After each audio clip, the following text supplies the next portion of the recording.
সুপ্রিয় দর্শক, আজ আমরা আলোচনা করব ন্যায় বিচার নিয়ে পবিত্র কোরআনে কি বলছে। আর এই আলোচনায় আপনাদের সাথে আছি বরাবরের মতো নিউ ইয়র্ক থেকে শেখ এনামুল কবির লুলু। দর্শক, পৃথিবীতে ন্যায় অন্যায় আছে, তবে প্রতিটি মানুষের ন্যায় বিচার পাওয়ার রাইটও আছে। পবিত্র কোরআনের অনেক আয়াতেই ন্যায় বিচারের ওপর জোর দেয়া হয়েছে। যেমন সূরা নিসায় 135 নম্বর আয়াতে বলা হয়েছে যে তোমরা নিজেরা তোমাদের মাতা পিতা ও আত্মীয় স্বজনের বিরুদ্ধে হলেও ন্যায় বিচার প্রতিষ্ঠার জন্য সাক্ষী হও এবং আল্লাহর জন্যই সাক্ষী হও।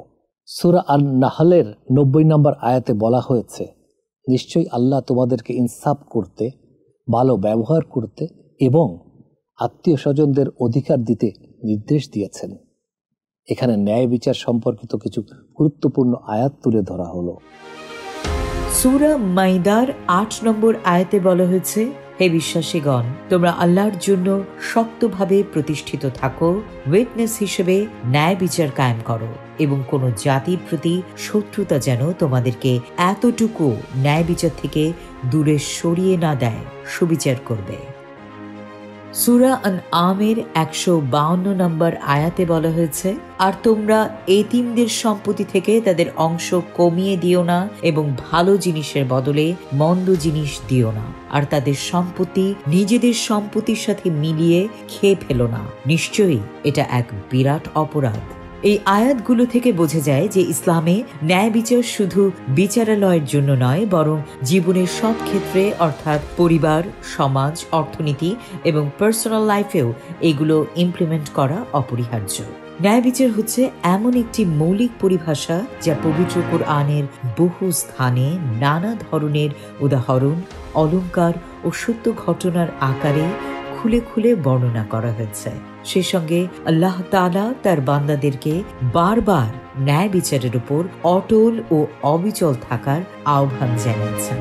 ন্যায় বিচারের ইম্পর্টেন্স বোঝার সবচেয়ে সহজ উপায় হচ্ছে আল কোরআনে উল্লেখ করা এই আয়াতগুলো বোঝার চেষ্টা করা। আজকের এই আলোচনায় আমরা পবিত্র কোরআনের এরকম আরো কিছু আয়াত তুলে ধরব যেখানে ডাইরেক্ট বা ইনডাইরেক্টলি ন্যায় বিচারের বিষয়ে কথা বলা হয়েছে।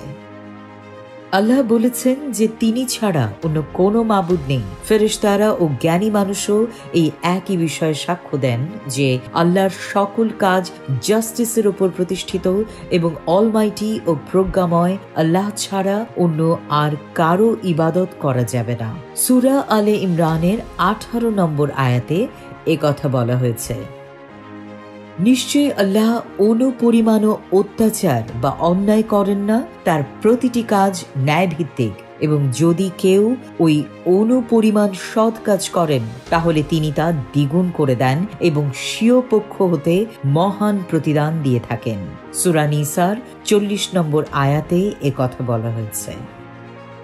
নিশ্চয়ই আল্লাহ তোমাদেরকে নির্দেশ দিচ্ছেন যে প্রাপ্য জিনিস তার মালিককে ফেরত দেবে, আর যখন তোমরা মানুষের মধ্যে বিচার কাজ পরিচালনা করবে তখন ন্যায়পরায়ণতার সাথে বিচার করবে। আল্লাহ তোমাদেরকে যে উপদেশ দেন তা কত উৎকৃষ্ট। নিশ্চয়ই আল্লাহ সবকিছু শোনেন এবং সবকিছু দেখেন। সূরা নিসার 58 নম্বর আয়াতে এসেছে এই কথা।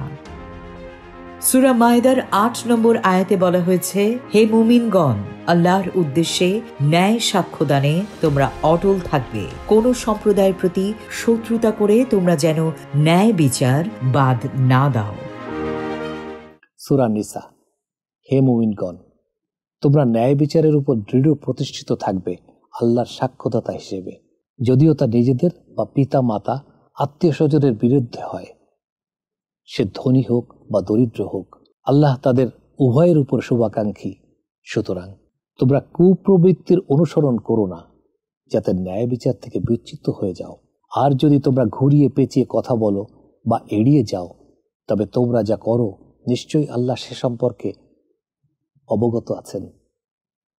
সূরা নাহলের 90 নম্বর আয়াতে বলা হয়েছে, নিশ্চয়ই আল্লাহ নির্দেশ দেন জাস্টিস করতে, গুড বিহেভ করতে, আত্মীয় স্বজনকে দান করতে, আর তিনি নিষেধ করেন অশ্লীলতা, অসৎ কাজ করতে, বাড়াবাড়ি করতে।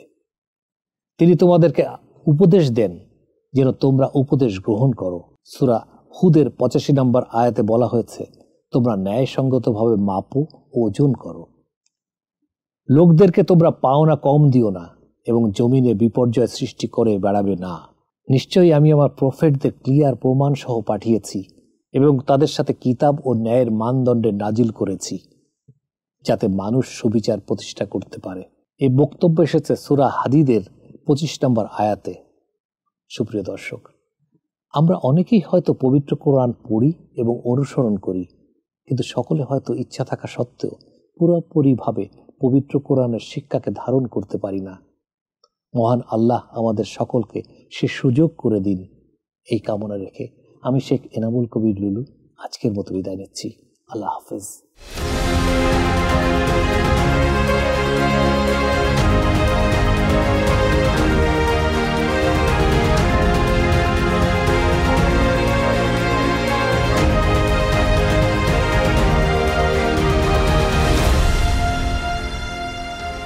জীবন দর্পণ অনুষ্ঠানের লক্ষ্য, উদ্দেশ্য ও আদর্শ। 7 সমুদ্র 13 নদী পাড়ি দিয়ে আমরা এসেছি এখানে। ধীর লয়ে গড়ে উঠছে একটি কমিউনিটি, যার নাম বাংলাদেশি কমিউনিটি। আমরা হব ইউনাইটেড। পুরো আমেরিকায় আমরা থাকব এক সুতোয় বাঁধা।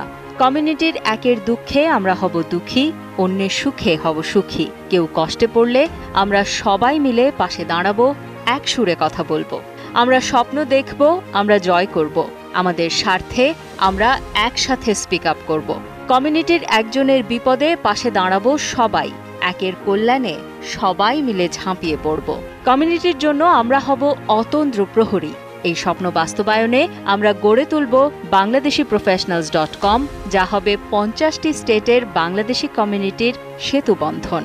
উত্তর আমেরিকায় বসবাস করা বাংলাদেশি কমিউনিটির কল্যাণই হবে আমাদের এই জীবন দর্পণ অনুষ্ঠানের লক্ষ্য, উদ্দেশ্য ও আদর্শ। তাই আমাদের কল্যাণে bangladeshiprofessionals.com এ রেজিস্ট্রেশন করে নিজেকে এক ধাপ এগিয়ে রাখুন ও কমিউনিটির পাশে থাকুন।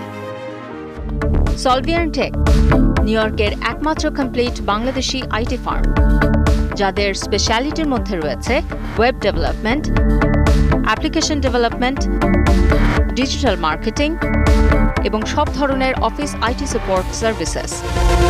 সলভিয়ান টেক দিয়ে গড়ে তুলুন আপনার স্বপ্নের প্রজেক্ট। তাদের বিশ্বস্ত ও স্মার্ট সার্ভিস নিতে কল করুন 917-916-4104। ভিজিট করুন www.solviantech.com। Email sheikh.kabir@solviantech.com।